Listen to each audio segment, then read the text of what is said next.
नमस्कार। देश की तमाम फटाफट खबरों में आपका स्वागत है। खबरों के लिए आपसे निवेदन कि यदि आपने हमारे चैनल को सब्सक्राइब नहीं किया तो कृपया करके आपके अपने चैनल को सब्सक्राइब करना ना भूलें। आप सब्सक्राइब करते हैं तो हमें हिम्मत होती है सही और सच्ची खबरें आप तक पहुंचाने की। तो क्या है आज की बड़ी खबर? जम्मू कश्मीर विधानसभा चुनाव प्रचार खत्म हो चुका है। इस बार चुनाव प्रचार में प्रधानमंत्री मोदी और कांग्रेस सांसद राहुल गांधी के बीच कड़ी टक्कर रही। दोनों नेताओं ने चार बड़ी रैलियों को संबोधित किया। तीसरे और अंतिम फेज में 40 सीटों पर 1 अक्टूबर को वोटिंग होगी।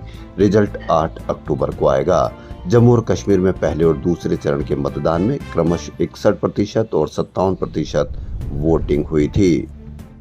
जम्मू कश्मीर में 10 साल बाद विधानसभा चुनाव हो रहे हैं। 2019 में आर्टिकल 370 हटाने के बाद ये पहला विधानसभा चुनाव है।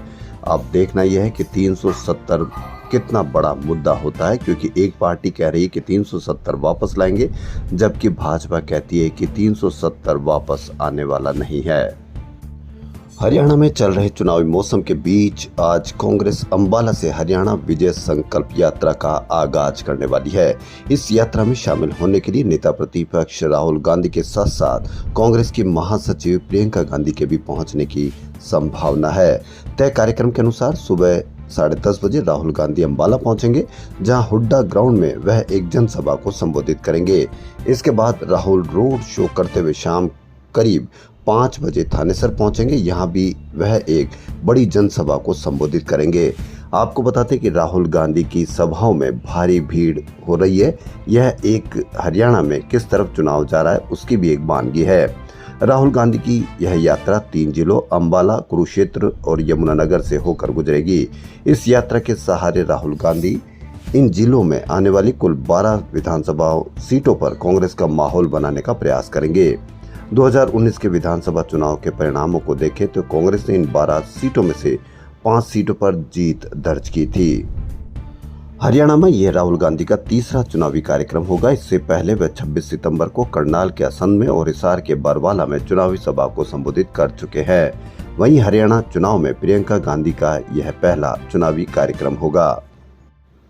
राहुल गांधी अपनी यात्रा की शुरुआत जीटी रोड बेल्ट से कर रहे हैं। इसका खास कारण यह है कि भाजपा को सत्ता दिलाने में सबसे बड़ा योगदान इसी बेल्ट का रहा है, लेकिन इस बेल्ट पर भाजपा का अभी प्रदर्शन लगातार खराब हुआ है और राहुल गांधी इसी मौके को कई जगहों पर एंटी इनकम्बेंसी के कारण बीजेपी कमजोर नजर आ रही है और राहुल गांधी इसी मौके को भुनाने के लिए और भाजपा के सारे नाराज वोटरों को अपने पाले में करने के लिए इसी क्षेत्र से यात्रा को शुरू करने जा रहे हैं।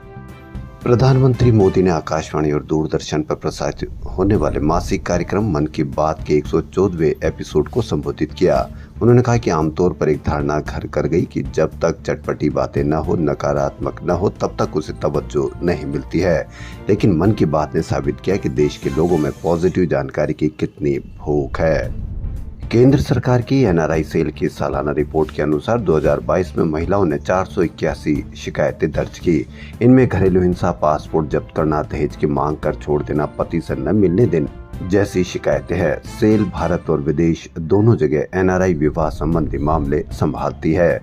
वहीं मार्क्सवादी कम्युनिस्ट पार्टी के नेता प्रकाश कारत पार्टी के पोलित ब्यूरो और केंद्रीय समिति के समन्वयक होंगे। वह अगले साल अप्रैल में पार्टी के 24वें सम्मेलन होने तक ये जिम्मेदारी संभालेंगे।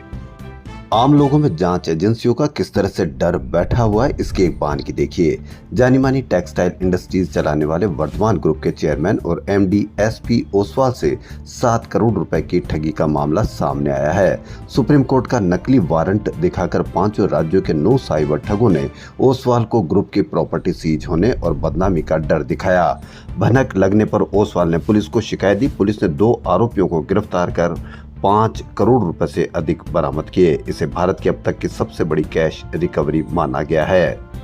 यानी किसी भी छोटे से बड़े आदमी को आप इनका डर दिखाकर आप किसी भी रूप में उनसे ठगी कर सकते हैं। यह एक इसकी वानगी है। आम आदमी क्यों न इनकी शिकायतें कर सकता है, क्योंकि उनके मन में किस तरह का डर बैठा हुआ है कि अभी डिजिटल अरेस्ट के नाम पर कईयों को लूटा गया और अब इस तरह की जो सबसे बड़ा ग्रुप कहलाता है उसके भी ग्रुप के चेयरमैन को इस तरह की ठगी का मामला सामने आया। तो ये कितनी शर्म की बात है, बेखौफ अपराधी हो गए हैं। लेबनान को थर्राने के बाद इजराइल ने रविवार को यमन पर बड़ा हमला किया। इजराइल ने हूथी ठिकानों पर ताबड़तोड़ बमबारी और रॉकेट बरसाकर 12 जेट पावर प्लांट और होदियाह शहर का बंदरगाह नष्ट कर दिए। इजराइल हमले में ईरान समर्थित 4 हूथी विद्रोहियों को मौत हो गई, जबकि 50 से ज्यादा घायल हो गए हैं। घरेलू बाजार में इस साल सोना 20% चढ़कर 75,750 रुपए प्रति 10 ग्राम की रिकॉर्ड ऊंचाई पर पहुंच चुका है।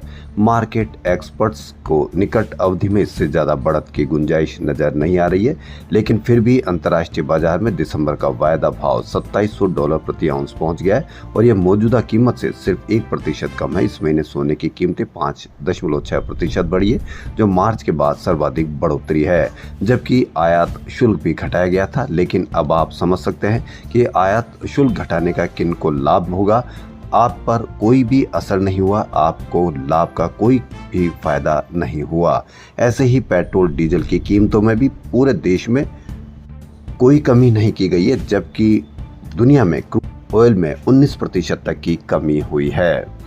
गूगल ने हाल ही में फोटोज ऐप पर वीडियो एडिटिंग टूल अपडेट किया। यह अपडेट एंड्रॉइड और iOS दोनों पर उपलब्ध होगा। इसमें AI फीचर्स भी लॉन्च किए गए हैं। स्पीड नाम से एक नया टूल लॉन्च किया गया, जिसमें स्लो मोशन और फास्ट वीडियोस आसानी से बन पाएंगे। इसके अलावा वीडियोस के कलर और स्टेबिलिटी को बेहतर करने के लिए ऑटो एनहांस बटन भी दिया गया है। ऑटो एनहांस से फोटो की ब्राइटनेस, कंट्रास्ट और लाइटिंग अपने आप बेहतर हो जाएगी। इसके अलावा ट्रिमिंग टूल की मदद से वीडियोस को ट्रिम करना और भी आसान होगा।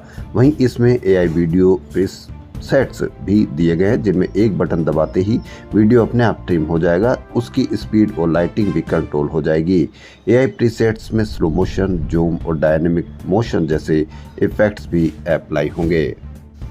चुनावी बॉन्ड योजना से संबंधित शिकायत पर केंद्रीय वित्त मंत्री निर्मला सीतारमण और अन्य के खिलाफ केस दर्ज होने के बाद कांग्रेस आक्रामक है। कांग्रेस महासचिव जयराम रमेश ने सीतारमण के इस्तीफे की मांग की है। बता दें कि जन अधिकार संघर्ष परिषद के सह अध्यक्ष आदर्श अय्यर में शिकायत में आरोप लगाया है कि आरोपियों ने चुनावी बॉन्ड की आड़ में जबरन वसूली की और 8,000 करोड़ रुपए का लाभ उठाया है। लेकिन आप इसकी कहीं पर भी कोई भी मीडिया पर इसकी चर्चा नहीं सुनेंगे, जबकि आप किसकी चर्चा देखते हैं। आप अवश्य पलट कर आप अपने मीडिया को देखिए कि क्या आपके लिए या आपकी समस्याओं के लिए कोई उस पर चर्चा की जा रही है, या चर्चा उन बातों को लेकर की जा रही है जिसकी एक भी समस्या आपसे जुड़ी हुई नहीं है। अभी भी वक्त है कि आप अपनी समस्याओं से अवगत करवाएं जो भी आपसे वोट मांगने आता है, वरना बहुत देर हो चुकी होगी जिसको आप ही भुगतना होगा। खबरों फिलहाल इतना ही। यदि आपको हमारा चैनल पसंद आए तो लाइक, सब्सक्राइब और शेयर अवश्य करें। धन्यवाद।